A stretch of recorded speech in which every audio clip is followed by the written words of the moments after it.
With Dragon Ball Super manga chapter number 50 looming over the horizon, we have brand new spoilers and leaked images for the upcoming manga chapter, in which further goes on to reveal the impending battle involving Moro, Goku, and Vegeta, to where now we understand with both Goku and Vegeta having to be at max power, they finally have Moro in position. They have Moro right where they want him on planet Namek, but the question still lingers, are Goku and Vegeta's current abilities going to be enough to put down the Eater of Worlds in either apprehending him or killing him during the course of this battle, as we are going to be covering the entirety of Dragon Ball Super manga chapter number 50 on this channel in the next few days in English, so be sure to tune back onto the channel by hitting that subscribe button and turning on all notifications to never miss a single upload, which also includes Dragon Ball Super manga chapter number 50. And if you guys are excited for the continued battle of Moro, Goku, and Vegeta, then be sure to go on ahead and hit this video up with a like. Now, we kick off Dragon Ball Super manga chapter number 50, eerily enough, within the containment zone of the Galactic Prison, as we oversee the Galactic prisoners having to stand around, eerily enough, seemingly almost as if they have something up their sleeves. As we take a look at the next image having to be shown here, there are more Galactic prisoners being held captive, but none of them seem as if they're worried about anything, because they're seemingly enough looking like they're about to plot something. So from the first 2 pages alone, it looks like they are specifically going to be focusing on the other prisoners, because keep in mind, Moro was in fact a prisoner himself, and he did make some friends along the way. As we transition into the third image having to be shown here, it looks like all of the prisoners have gathered together to formulate somewhat of a plot to take down the prison guards, which kind of reminds me of actual prison when you have the inmates rebel against the warden and stuff like that. So this manga chapter is taking the approach that there are other prisoners that seem to be rebelling against the Galactic Patrol, and we get to see that firsthand as we get to see them all gathered together. As of course we transition into the next image having to be shown here, it looks like they're taking it upon themselves in charging directly at the Galactic Patrol, and not only going as far as to disarm them, but it looks like now they are going to be running the show from the Galactic Patrol station inside. As of course we transition into the next image having to be shown, the prisoners now are seemingly running the show. Now, what does this mean for Moro? Now, every single thing that Moro had alluded to ever since the beginning of this arc all dates back to this very moment in time, because as we go back to the battlefield, Maris, Jocko, everybody comes to the ultimate realization that Moro's secret wish was in fact made, and this secret wish that Moro had wished for was to free his friends, was to free the remainder of the Galactic prisoners. Now, this only goes as far as to dictate the narrative that Moro is not alone, and in fact he has friends in very powerful places, which only means that going forward in this narrative, it's going to be Moro now and his prisoner friends versus Goku and Vegeta. As we go back onto the battlefield, it looks almost as if Moro is wiping out the entire planet little by little as he's pushing Goku and Vegeta back. And what I really enjoy about this is seeing the level of destruction that Goku and Vegeta and the Daikaioshin have to take cover, because Moro's power now has increased so much that Goku and Vegeta have come to the ultimate realization that they're going to have to do something now in order to put a stop to Moro's terror. But as soon as they attempt to do so, Moro's friends finally arrive on planet Namek. Now, it's going to be essentially Goku and Vegeta and the Daikaioshin versus 10, 20, 30, 100 of Moro's men, and these individuals are not fodder either. As a matter of fact, a lot of them are very, very strong, even way beyond Super Saiyan 3 level, possibly even going into Super Saiyan God territory, and you guys are about to see why. Once again, make sure you guys subscribe to this channel, because we are going to be showing everything in its entirety in English in the next 2 days, and also hit this video up with a like if you guys are excited, as of course we get to notice how all of the prisoners now are charging directly at the Daikaioshin, Goku, and Vegeta, you know, based off of Moro's command. And the Daikaioshin gets into position, Goku and Vegeta actually go blue, and the minute they go blue, it looks like they're having somewhat of an easy time, right? Goku, Vegeta, they're kicking butt, taking names, and I really love this one effect that Goku uses to use almost like a force push to push a lot of these dudes away. So blue Goku and blue Vegeta are dominating, and I mean dominating. And as we get to see Vegeta, he's throwing energy blasts all over the area. So Goku, Vegeta, and the Daikaio, they're cleaning house, right? But as Moro oversees this, he doesn't seem to be concerned at all, because when going back onto the battlefield, Goku, Vegeta, the Daikaioshin all begin to notice something happening to their bodies. As they look above, Moro is gathering even more energy, and guess what?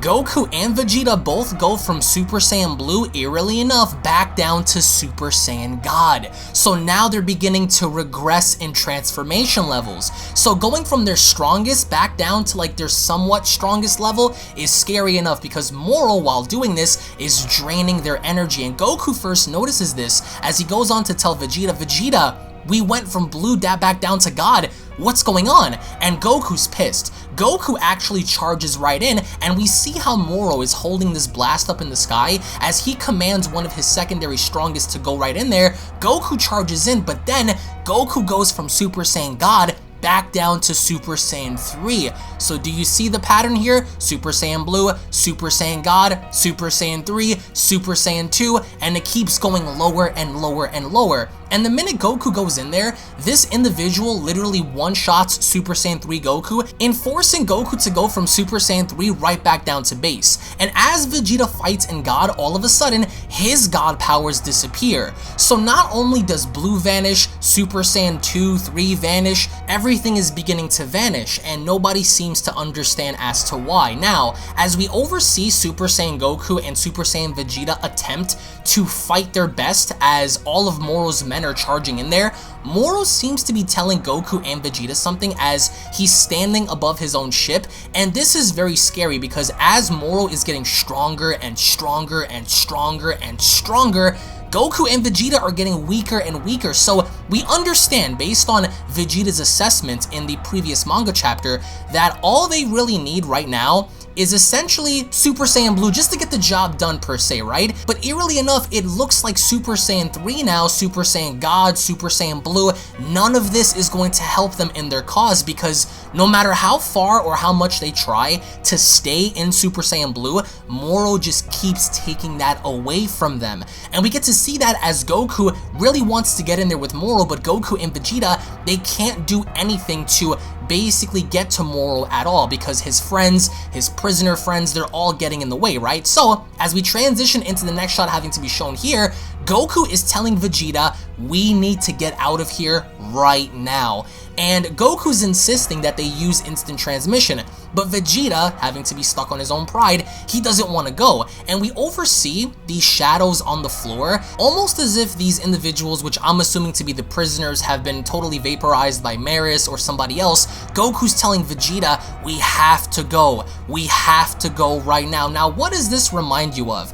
This reminds me, personally, of when Goku and Vegeta kept retreating and then fighting, retreating and then fighting against Goku Black and merged Zamasu and Zamasu, all that good stuff, right? So that's what this reminds me of. No matter how many times Goku and Vegeta step in there and they get their butts kicked, Goku's like, look, we gotta get the hell out of here. Now, at the end of the manga chapter, it looks like, based on the scans alone, that there is a traitor. Now, the reason why I say this is because Vegeta is sticking his hand out, seemingly enough threatening the pilot. And the pilot, based on his expression, based on his demeanor, he looks to be very deceiving looking, very angry. And behind one of the ships, right, as they take off, of course, we notice new planet Namek. It looks like it's about to explode, or the energy from the planet itself is just being taken. Something's happening on planet Namek to where Goku and Vegeta, they bail out of there. Now, whether the planet blows up or not, it's up in the air. But what we do know right now is that this fight right now, this fight